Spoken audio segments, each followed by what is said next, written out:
Ad Chats with Frank Palmer, the marketing, media, and communications talk show.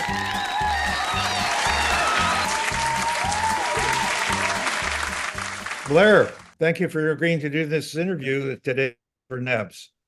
So I'm so excited to be here. It's a great day, a great time to chat a little bit. Yeah, well, as I told you, NABS is the marketing and advertising industry charity, and it assists people in tough times. And like every other industry, is going through various degrees of change. Myself and NABS are trying to raise the awareness to NABS and hopefully raise funds to support those in our industry that are in need. And what's interesting today is that you're the first person outside of the advertising and marketing field to be interviewed. And the reason that I wanted to interview you is I think in many cases there's parallels between marketing and ice hockey, and we'll get into that in a bit. And while we spend our advertising world creating content and radio, TV, outdoor advertising, optimizing ads and creating websites, hockey focuses on stick handling and crossovers, body checks, and saucer passes. Not that I know about hockey as well as you do, but I've been watching it lately with the Vancouver Canucks doing so well. Yet in my mind, there's some really surprising similarities between opposite worlds. Both require persistence, dedication, and a drive for excellence and a pursuit of delivering results. And it's all about setting goals and scoring goals and a desire to win. It's about being the best and pushing boundaries and trying and creating new things in strategic and a practical way. It's about teamwork and playing together. So marketing and advertising is getting results for our clients, and in ice hockey, it's about shooting, passing, and again, winning games and winning championships. And our guess is winning awards in our industry. So both marketing and ice hockeys have big audiences and client fan base, and it's about a return on investment. So they both need to meet the challenging dynamics. And so while it may seem years apart, they're really not in my mind. So it's about learning and improving. So I'm going to talk a bit about your life, where you were born, your education, your family, and how you got into hockey, plus maybe a few surprises that I have. All right. So you're ready to get started? Absolutely. Let's do this. All right. You were born in Cornwall, Ontario, I think. Yes, I was. Yeah, that's for people who don't know where that is. That's about I want to say an hour's drive or so from Ottawa. So we're close to the nation's capital there. But I was born and raised out on a farm near Cornwall, Ontario. That's where I played my junior hockey. Was in Cornwall. Wow. And what was it like back then? Well, it was the start of a journey that I didn't know would actually go anywhere. But I got a dog barking. That's all right. Yeah, it was the start of a hockey journey that I didn't really know would go anywhere. At the time, we're 16, 17, actually 15 years old, and it just started and sort of evolved from that. I guess your family pushed you into it at a very early age, maybe 6 or 7 or 8, when young kids get started.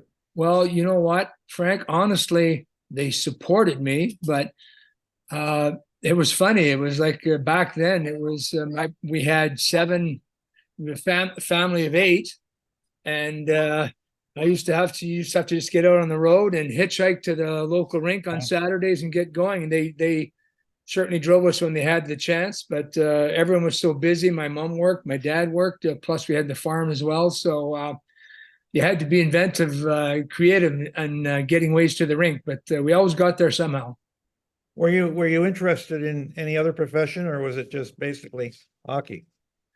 Well, to be honest with you, Frank, it just sort of happened. Came out of high school, and then this came up. I got drafted in the juniors, and then I started playing my junior career.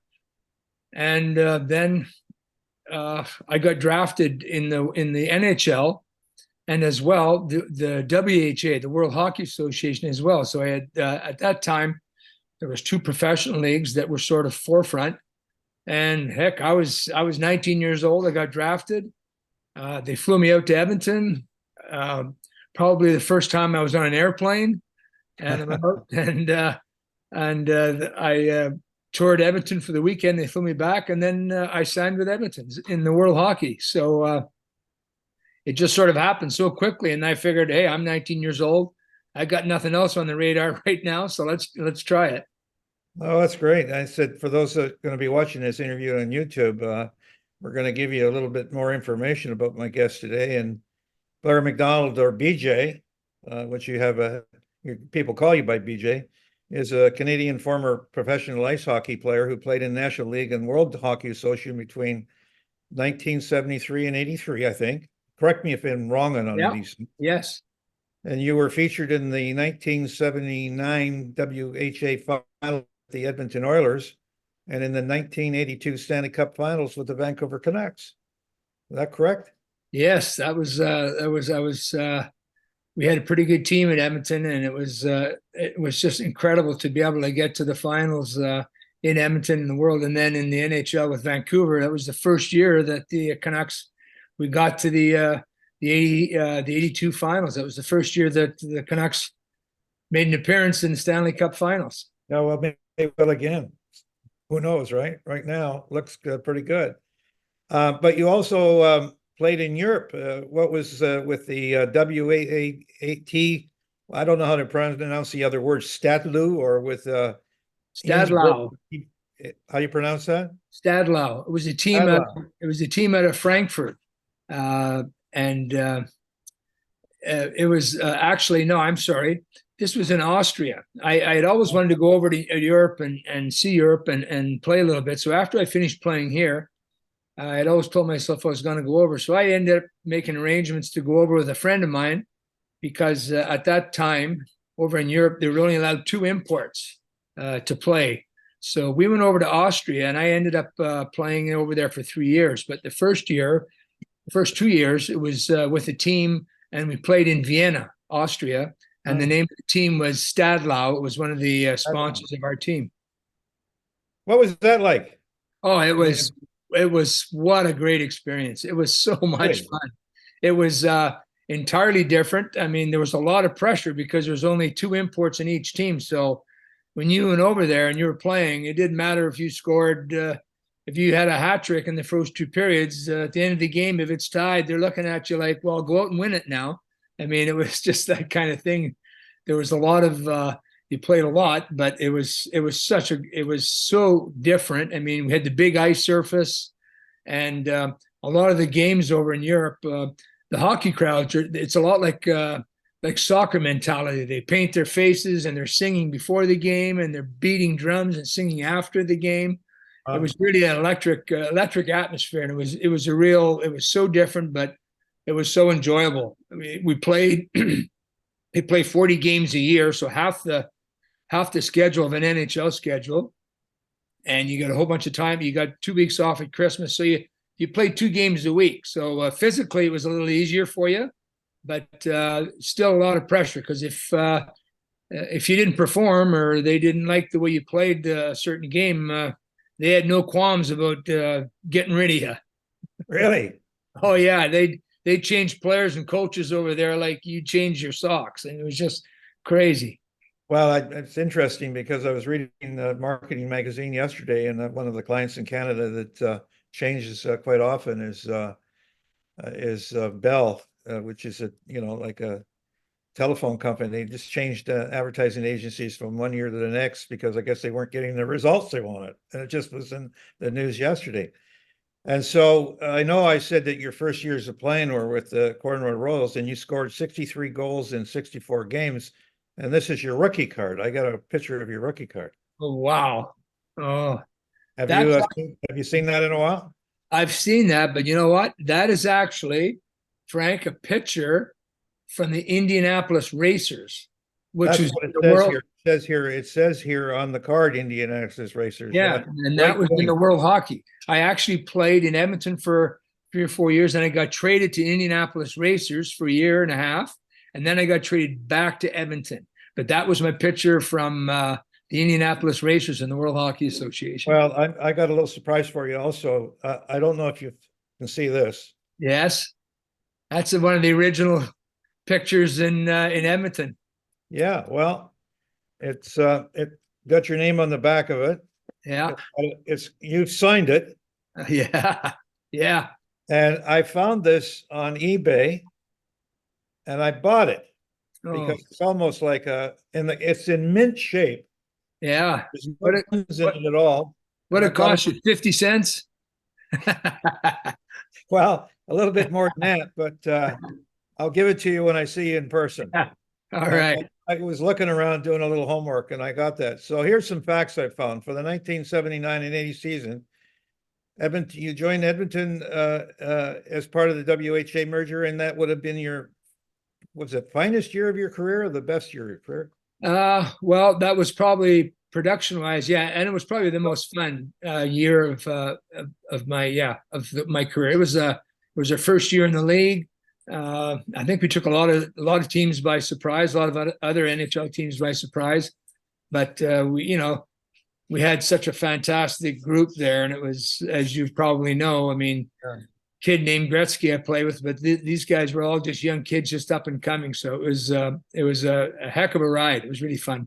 Well, there's a picture of you here in the 78-79 Oilers team Christmas card. Let me show it to you. Do you know where you are in that picture? I thought you were kind of in this third row up. I'm not sure. You had all the hair, so that's the one person I recognize, and that might have been Gretzky right there. Yeah, that's Gretz beside me. Yeah. Yeah. That was quite the crew. Wow, you're really digging up some gems. Yeah, well, we're going to keep going. I said, you finished with 46 goals and 48 assists for 94 points, and a total for you were 10th in the league, and pretty damn good record at that time.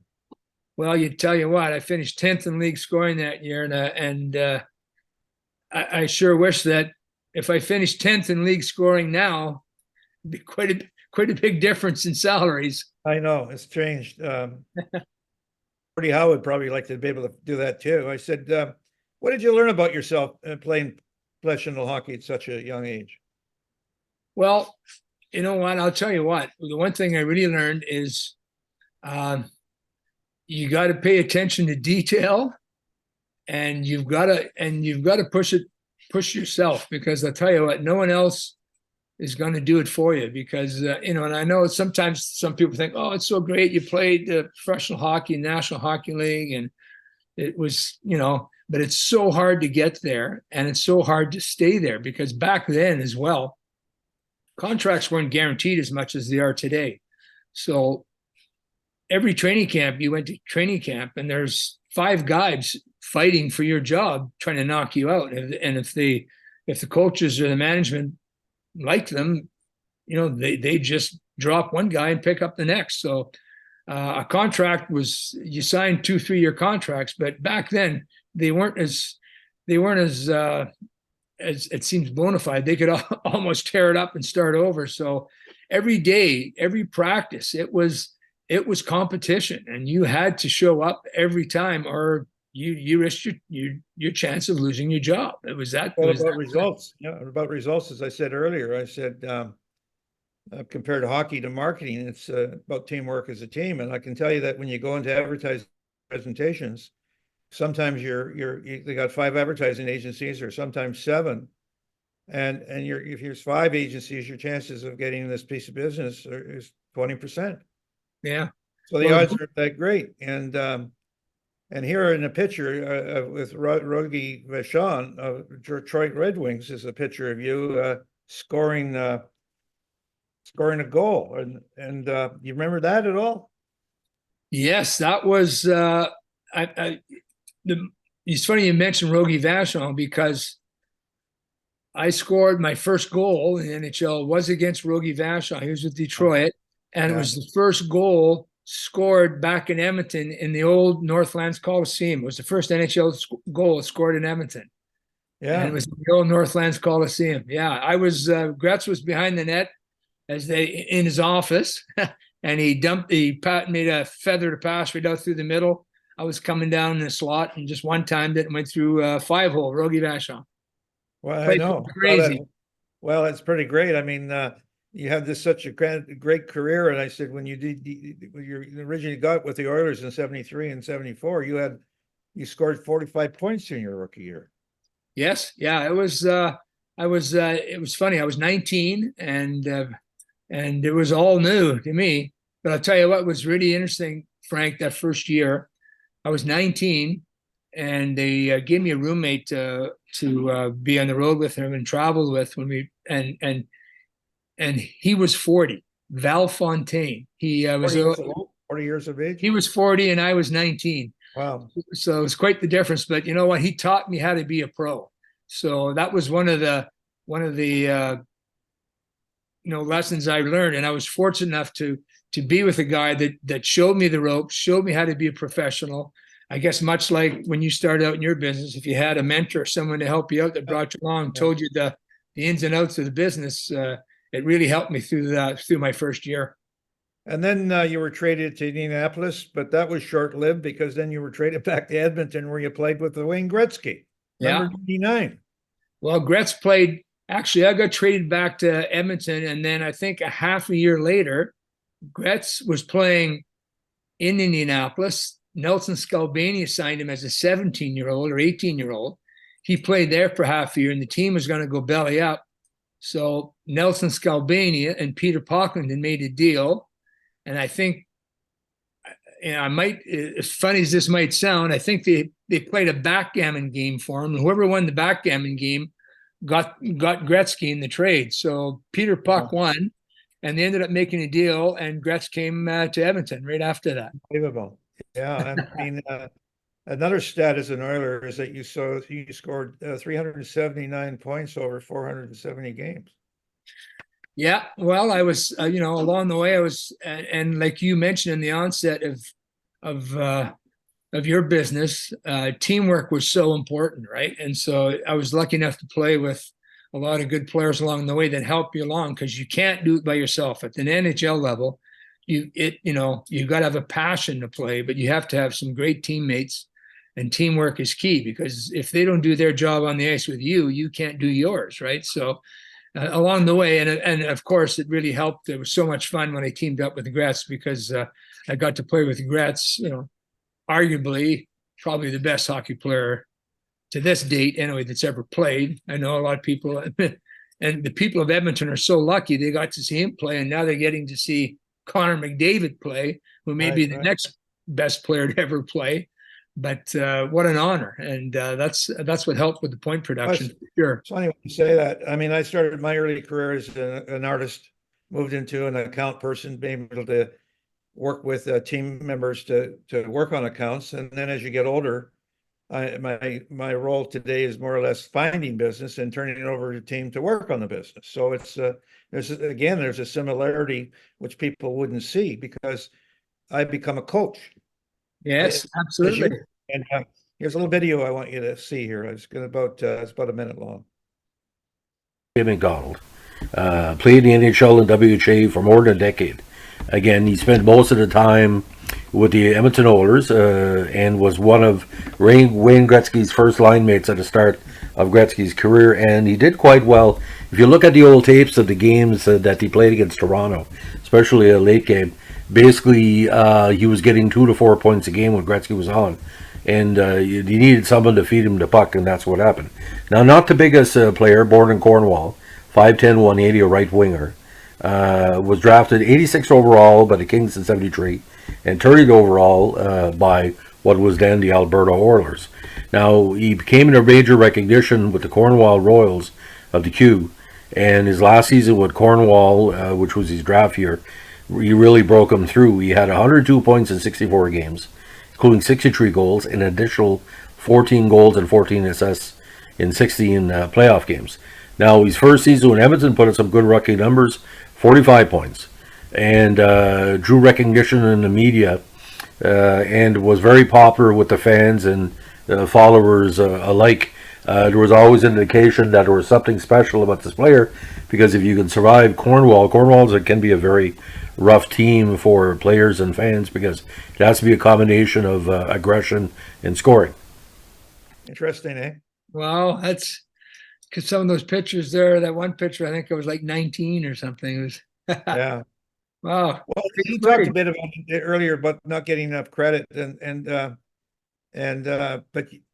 was a fact because they also give it to Gretzky. But the fact of the matter, again, it's a teamwork, and if you're not working together, you're not scoring. Yeah, I believe you were at that time back there as captain. Is that am I right on that? Yeah, I was captain of the Oilers the second year we were in the National Hockey League. Yes, so it was again an honor. But I think at that time I was around 26 or 25. So we had a fairly young team then as well. We had a bunch of you know what, we had a great mix, which was really important with any team in any business. But yeah, we had a good group of young players. You know, you got to have that young blood, right? You got to have those guys, that young blood that makes the team go, and then you got to have the veterans and the middle-aged guys that are smart enough to have enough experience and know how to corral that the young blood stuff, right?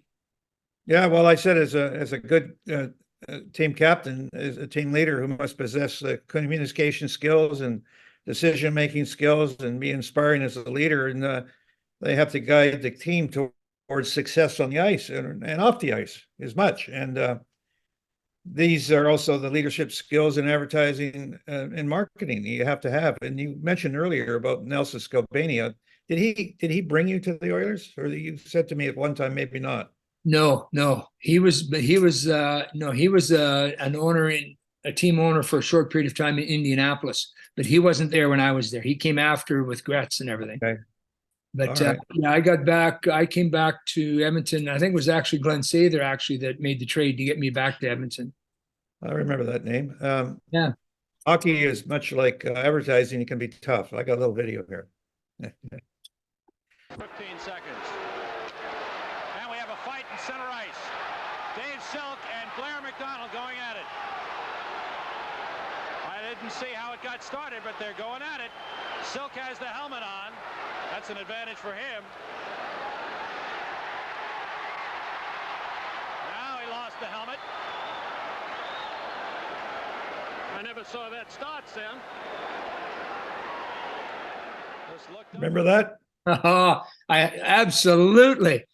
It's one of the few ones I had. I'll tell you what, I always told my kids when it was a couple of years ago, they were doing there was a special show on Muhammad Ali, and we were sitting there watching, and I stopped the TV show. I said, "Hey kids, Muhammad Ali and myself have something in common." And they went, no way. What? I said, "We both fought in Madison Square Gardens." Wow, never do that. Because that's where that one fight was. It was in Madison Square Garden. So, well, I got a little video here about Wayne Gretzky talking about fighting. Let's play that. California, 5 Sunbelt teams made the playoffs, and all the Canadian teams missed.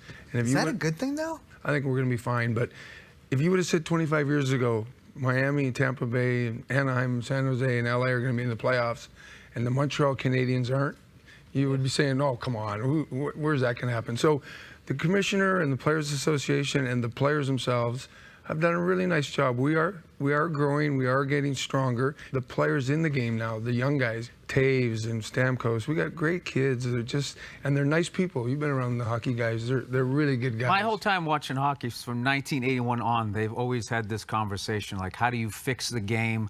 How do you take it to another level? Like, there's nothing wrong with it. Yeah. I don't think it's a B+ because it's making less money. Like, that's a whole marketing thing. Like, we're only multi-millionaires. How do we become billionaires? And like, if you want to do that, I mean, yeah, it's like, why can't you just be happy being millionaires? They're always trying to get the fighting out of the game. That's what I loved. I love that. Because there's so many other sports that you just like watching, that guy. I like watching it too. I don't want to be in them. Yeah. Oh, me too. Yeah, me too. But I always see the guys in other leagues going like this. I thought that was very funny when Wayne says, "I don't want to be in them anymore. I don't want to be in them." And Bill Burr's saying that's the part of the game, because he's talking about these people are so much money now in the game. He said he enjoyed the thing, and he said in the world of advertising, I got a very good example here to play for you. Burger King versus it was Pepsi versus Coke, because everybody's competing against each other. So let's play this little Burger King spot.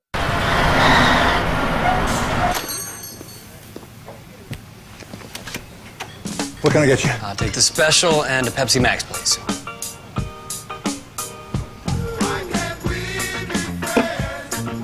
Good song. Great song.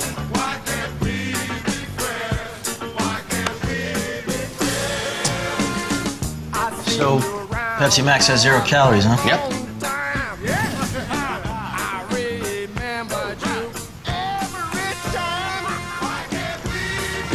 How many calories? 0. 0? 0. I think he likes it. What are you doing? YouTube. Oh.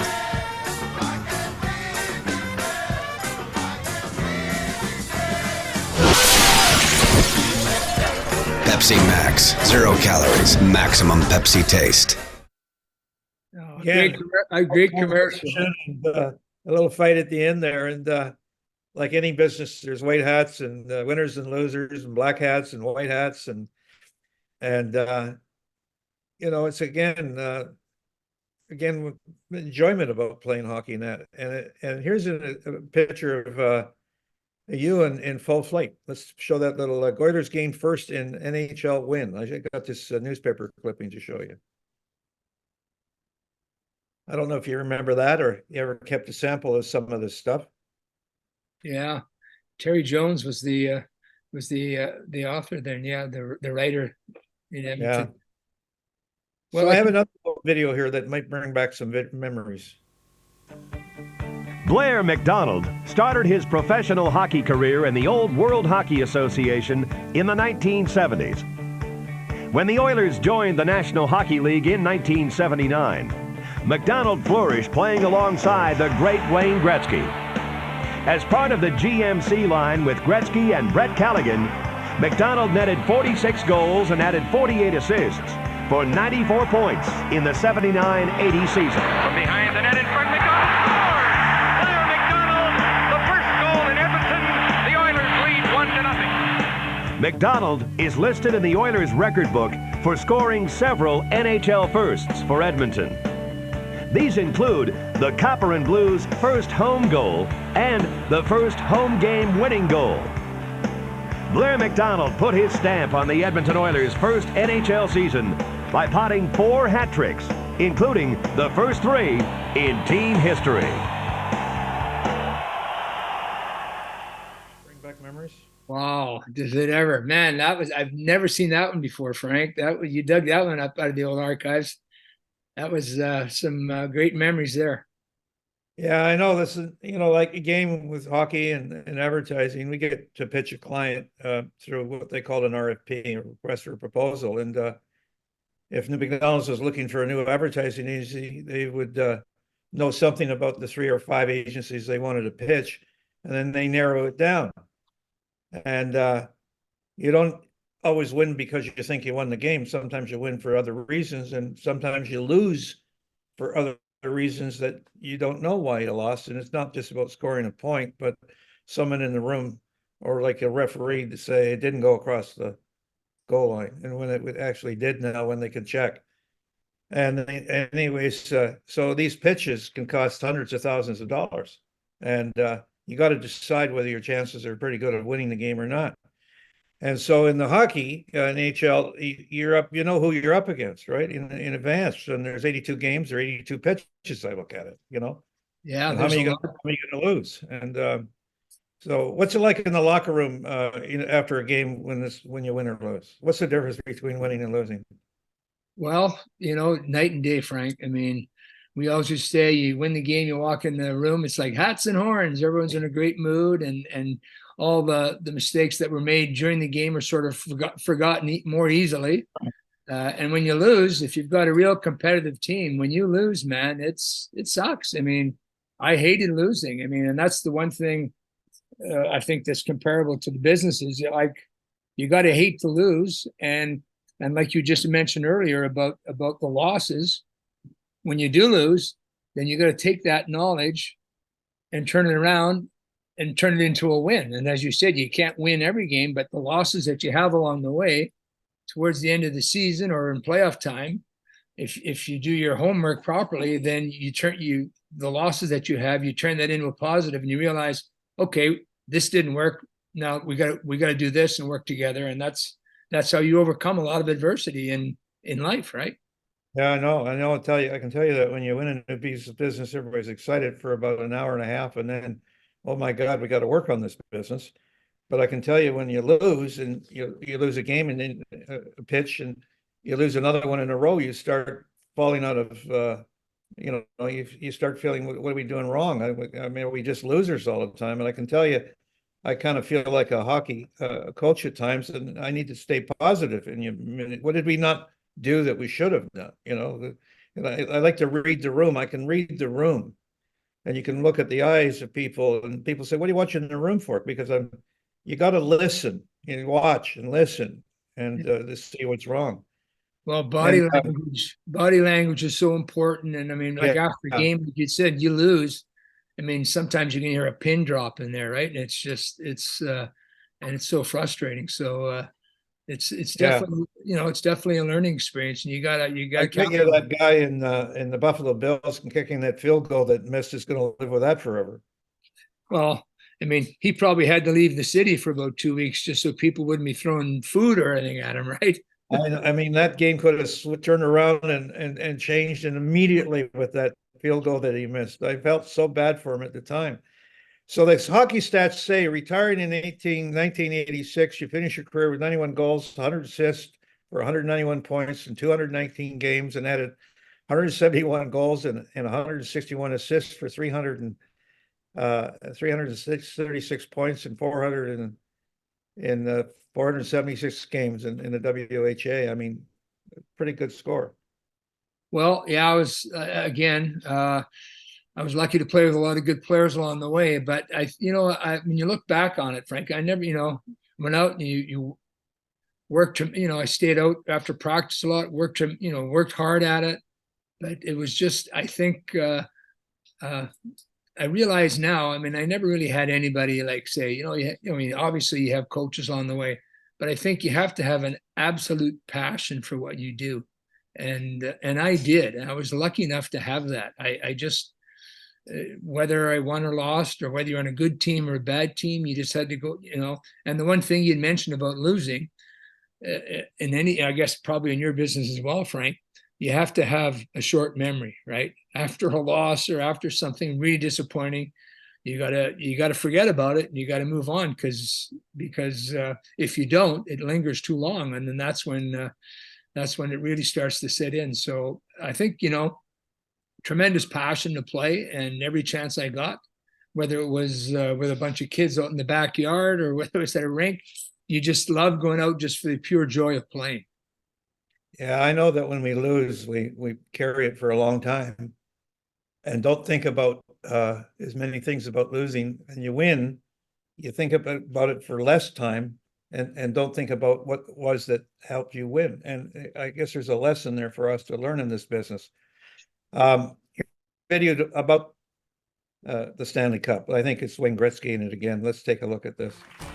Best story you have from taking one of the Stanley Cups you've won for the day somewhere? Well, when we first won the Stanley Cup, we created the whole persona of the players taking the cup. Oh, for a day? No, we just took it for as long as we wanted. So the first time we won it, I was sitting in the locker room, and I was the last guy to leave the locker room. The Stanley Cup was there, and I was standing beside my dad.